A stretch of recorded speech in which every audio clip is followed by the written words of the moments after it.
Yeah, you didn't think we'd ever actually find you, huh? Fexa? What is this? What are you doing? We'll ask the questions here, thank you.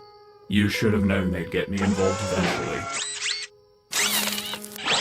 With a criminal record that big, tracking you down was a piece of cake. I could practically snipe your ass. Thanks for the help, Dwayne. Much appreciated. Of course, anytime. Alright, pal. We're gonna find out who you're working for, and what you did with our friends. I don't know what Fun time, if you'll do the honors. Gladly. Nighty-night, old sport.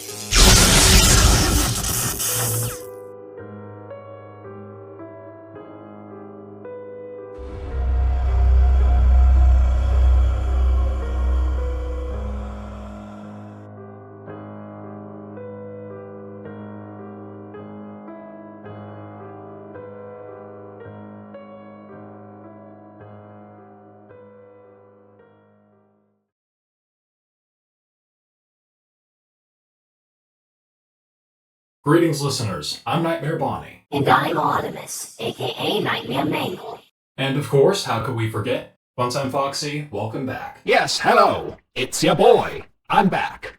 Welcome to episode 6. It took bloody forever, but we're finally here. Speaking of taking forever, I heard that someone here finally got the balls to ask out Mavis. Oh, yeah, I did. Oh, really? So how'd it go? She said yes. Well, good for you, old sport. Thanks. So, let's not waste any time and dive in. Our first question is from Sunk. Funtime Foxy, what's your favorite food? My favorite food, or couple of foods, rather, are tiger tail and sourdough bread. I'll explain what each of those are for anyone who doesn't know. For tiger tail, I'm not referring to the ice cream flavor. There is an actual dish called tiger tail. Essentially, it's ham with cream cheese filling wrapped entirely in bacon. Sourdough bread is this very thick, fat, but short and small type of bread, which you're supposed to toast so that it's crispy. When it's done, you spread sour cream on that sucker. I would regard both as being the best tasting things that have ever made contact with my taste buds. Wait, if that second thing is just bread, then does it taste good with butter? I haven't tried it. Huh, now I'm curious. Alrighty, so, this next question is from Freddy's Hot Dogs. Nightmare Bonnie, how does it feel to be so tall? Do you sometimes hit your head on the doorframe? Oh god, I don't just hit the door frame. In the 35 years I've been alive, I've probably bumped my head on well over half of the things in this world you could possibly bump your head on.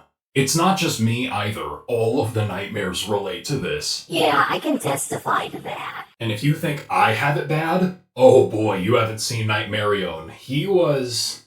An absolute mess? Yeah, Rio was a mess. Kinda funny how some of us struggle with being aware of our surroundings, even when it's hitting us in the face. Literally. It flabbergasts me that we still have all our teeth. Honestly, though. So, if we're ready to move on, this question is from Kylo Jax. Funtime Foxy, have you ever been in a drama club or school play? Yeah, about that. It's not my fault! It's always Freddy that starts it! Oh, and what do I do that's so annoying to you? We don't need to know how good you are with hand puppets. We already know you're built with one, dang it! I think you're just jealous. Jealous? That's what I'm saying. You think I'm jealous? Yes, I do. That is the dumbest thing I've ever heard in my life. It was interesting, to say the least. Yeah, I can imagine having to work with you-know-who wasn't at all thrilling. No, it wasn't. Okay, next is a question from Luigi J. Do you think Iron Man could beat your whole universe assuming he uses the Mark 85? Ooh, we're gonna have to think about this one. Yeah, I mean, Iron Man would obviously be quite the step up from Jason Voorhees and would pose a much greater challenge. And would give Plush quite the run for his money. I don't know. Honestly, I could see it happening, but it really just depends on whether or not the armor is resistant to spiritual energies. I can't just say supernatural forces because that's a very broad title. The Avengers, let alone Iron Man, have faced off with pretty much nothing but aliens and other cosmic forces. And even though that kind of stuff and aliens do fall under the category of supernatural, the difference between them and entities like Cassidy, Mavis, or Nightmarion is that aliens in the Marvel Universe may be extraterrestrial, but they're not exactly otherworldly, in a sense. I see what you're getting at, and that's a good point. Yes, the aliens come from space or some other cosmic plane within that sort of reality, so thereby Tony Stark could engineer his armor to withstand those foes because they were still within the boundaries of nature and science. So that just raises questions about what would happen if Iron Man were to clash with someone like Mavis. I mean, she's a shadow entity, 100% spiritual, having absolutely nothing to do with space, or the cosmos, or science. Though I wouldn't tip the scale in our favor going off of just that theory, because Tony Stark is like the equivalent of Superman if all the brawn was channeled into his brain. He might as well be a walking supercomputer. A badass Einstein. Exactly. He's a genius. He's a freaking brilliant guy who designs state-of-the-art weapons, armor, AI programs like Jarvis, and gadgets. I wouldn't overlook the fact that he's dangerously smart and could potentially figure out weaknesses, or at the very least defenses for entities like Nightmarion. Even if Iron Man loses, he would get far and go down with a respectable fight. Rest in peace, Tony Stark. We miss you. Bro, I remember back in 2018, as a Marvel fan, watching him die in Endgame hurt me on a personal level. It is one of the very few times a movie has made me cry. Oh, really? What were the other times? Bambi, The Fox and the Hound, and of course, Interstellar. Ah, yes, the first two are nostalgic. The third needs no explanation. Anyways, this Oh, dear God. I really don't want to read this out loud. I now regret our decision on allowing not safe for work questions. Too late now. Ugh. This question from Beast Prince 9000. Ugh. This question from Beast Prince 9000 says, How does intercourse work for animatronics? Damn, Beast Prince asking the bold questions. Well, to answer that, you're asking the wrong people, because we have no idea. Yes, and I'd like to never know. Wait, speaking of knowing things, Funtime, these next couple questions are for you from the Demon Man.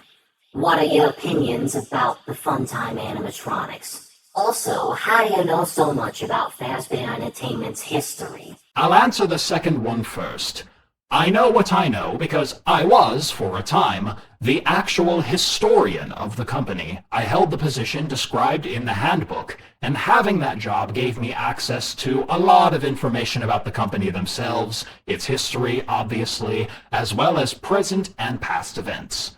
As for the second question, I'll summarize each of my colleagues with two characteristics, one good and one bad. Ballora is chill, but like me, she doesn't get out much. Funtime Freddy is dedicated and persistent, but also quite arrogant. Circus Baby was friendly, but I won't sugarcoat it. She's lazy. This final question, it's from a while ago, is from, I'm probably going to butcher this name, Youngin A? Yoonji? I am so sorry. Have y'all ever heard about MatPat? Oh, I don't know a single person that doesn't. Of course, we all love him, and we're grateful for everything he's done and the impact he's made. Well said. MatPat, we hope life's treating you well. Yep. And that's going to do it for this episode. I'm sure, listeners, you know the drill by now. We'll have a poll to vote for the next guest, and if you have a question for us, leave it in the comments for a chance to be featured in our next episode. I'd just like to say, everyone, thank you so much for your patience, and thank you for sticking with us through all this. We only have 2 episodes left. It's hard to believe that we're already to that point. But hey, that's just a theory. A game theory. Thanks for listening.